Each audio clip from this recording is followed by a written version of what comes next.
o Joan, ¿no? De Ons, que es incluso de los sumerios. Y ellos ya vestían como estilo una escafandra con un gorrito estilo un pez y unas conchas. Y eran curadores, eran a veces exorcistas hacían exorcismos. Incluso los esenios heredan esto y usan palabras como el hocus pocus y abracadabra. Todo esto de hocus pocus y abracadabra está en los textos de los pergaminos de los esenios. Fíjate que los romanos no se limpiaban las manos cuando condenaban a alguien, era una tradición esenia.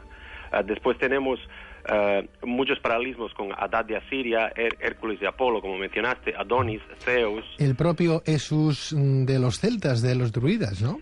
Que es un nombre muy curioso. Los druidas tenían también una trinidad, era Bel o Bal, de ahí tenéis nombres como Valdemoro, Balaidos, un sinfín de ellos, y aquí también tenemos con Bal.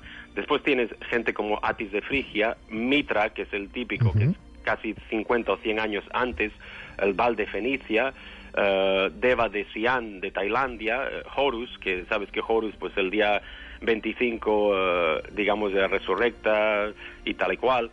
Pero esto todo tiene que ver con el culto del sol, porque el sol salía y se ponía y ellos contaban la procesión de los equinoccios. Date cuenta que el sol tarda 26.000 años, redondeamos 25.900, en dar una vuelta completa a las constelaciones, a las 12 constelaciones principales. Y cada vez que entra en una constelación o una casa de Dios, como dice uno de los evangelios, las casas del Señor, las mansiones del Señor, están en el cielo. Cada vez que entra el sol, entra en el grado 30 y sale en el grado 33. Me viene a la cabeza, por ejemplo, Belén, en hebreo, significa casa del pan, si no recuerdo mal, ¿no? Es casa del pan. Casa del pan, ¿no? El profeta Miqueas pronosticó además que el Mesías nacería en Belén, puesto que era el pan de la vida. Es curioso esas similitudes que hay, por ejemplo, con la cultura egipcia de Isis y Semirámide. Colín, los antiguos medían el gran ciclo solar de 26.000 años, tal y como tú apuntabas ahora, calculando que cada constelación dura aproximadamente unos 2.150 años. Sí, señor. O eras, ¿no? Sí. Al inicio de cada una, el Sol entra en el grado 30 y sale en el 33. Pero ¿tiene alguna relación el hecho de que Jesús apareciese para realizar su obra a los 30 años, muriendo a los 33? Fíjate que muchos de los profetas, incluso de Asia, es lo mismo, incluso Apolonio de Tiana dicen eso. Fíjate en la masonería, pero la masonería es un culto estelar y solar. Ellos tienen el grado 30, 31, 32 y 33. Fíjate que Jesús en los evangelios desaparece a los 12. Y es porque los egipcios, el mediodía era donde el sol estaba lo más alto, ¿entiendes? Y se iba al sur de Egipto, con el Nilo. Entonces ellos dividían los tres partes, igual que dividían Isis, Horus o Set, o Isis, Osiris y Set. Hacían mañana, mediodía y tarde, eran las tres fases del sol. Pero eso pasa también con Indra de Tíbet, o Yao de Nepal, Krishna de India. Y después, si te pones a ver, Buda nació de Maya, una virgen que fue considerada como la reina de los cielos, curiosamente.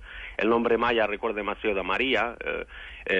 Buda pertenecía a la realeza y Jesús pertenecía a la estirpe real de David. Buda aplastó la cabeza de la serpiente, llevó a cabo milagros, curó a enfermos, alimentó a 500 hombres con una canasta pequeña de pasteles, caminó sobre las aguas. Pero esto es todo del culto solar, porque el sol camina sobre las aguas. Y ves, por ejemplo, los templos como Luxor o Tebas, ves la barcaza con el Horus y ves el agua. Entonces es una representación que hacían los egipcios y otras culturas ya, incluso que Chalcoal lo tienes en México, la cultura mesoamericana, que Chalcoal aparece crucificado en el equinoccio, era el tiempo de la Pascua. Pascua porque es del paso del sol por el ecuador, Pascua, simplemente. Nosotros en inglés llamamos Passover, porque pasa sobre el ecuador.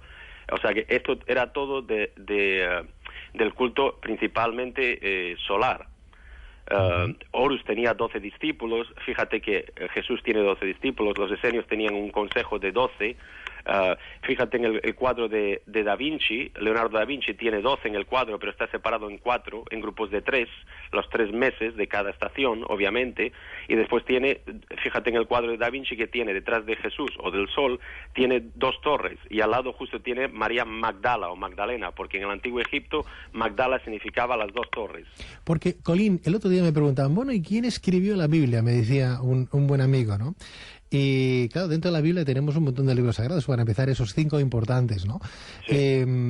Ahí me gustaría, si es posible, Colín, que nos fueras adelantando, que nos explicaras un poquito de qué manera ha ido evolucionando las Santas Escrituras y cómo ha ido interpretándose en el curso de los años. ¿Es posible que me hagas una pequeña síntesis? Sí, yo de todas maneras te voy a repetir otra vez, mi campo es la arqueología lingüística, entonces no soy cristólogo, no mi bibliógrafo, o sea que, y siempre que hago estos programas, ¿no? Y gente llama evangelista y cristiana, siempre me empiezan a citar cosas de la Biblia aquí y allá, porque si existió lo otro. Pero la Biblia, fíjate que el primer libro de la Biblia se llama el Génesis, el gen de Isis. O sea que es una copia exactamente del libro de la vida de Egipto, ¿me entiendes? Uh-huh. Fíjate, por ejemplo, en los 4 evangelios, cómo están incluso los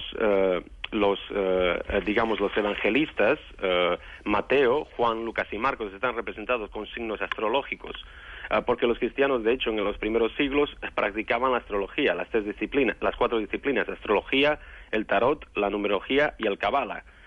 Kaaba viene del culto a Saturno, que significa cubo. Por eso ves el Kaaba en la Meca, por eso la gente se pone el Kaaba, el cubo, cuando se gradúan, tienen un gorrito que es de color cuadrado y negro, los jueces son negros, o sea, tienen unas togas negras, y esto yo lo practicaban incluso los esenios y los egipcios y otros. Los esenios, por ejemplo, tenían el culto a la fertilidad, a la manita muscaria. La manita muscaria era como el santo grial, porque por la mañana se abría para coger la escarcha, ¿no? La lluvia era de color roja y blanca, y ellos vestían unas túnicas rojas y blancas, como nuestro Papa y como los cardenales, o como incluso Papá Noel. Fíjate que Papá Noel pones el pino en Navidad. El pino era típico de los celtas, de los romanos, de las culturas escandinavas, sobre este culto a las setas. Los pitufos, igual ves que viven en amanitas muscarias. Entonces, esto tiene que ver con el culto a la fertilidad, a la curación, que esenio, de hecho, de ahí viene la palabra fisio en arameo. Eran fisioterapeuta principalmente del mal muerto, se dedicaban a la curación, heredado de los cultos babilónicos y etcétera. Pero si ves la Biblia, mucho de la Biblia está escrito sobre todo sobre los faraones. Y hay un periodo, por ejemplo, que yo le llamo el atonismo, donde aparece Akenatón. Akenatón es un prototipo perfecto de Moisés, también de Jesús, porque los faraones comparten también muchos paralelismos con Jesús, eran los dioses a través del pueblo, del dios Sol. Atón, por ejemplo, él impone el culto suyo y se autodenomina Amen-Ra. Amén está pronunciado, lo ves varias veces en el Deuteronomio, si no estoy confundido, no lo sé, ahora estoy diciendo un poco de memoria, ¿no sabes?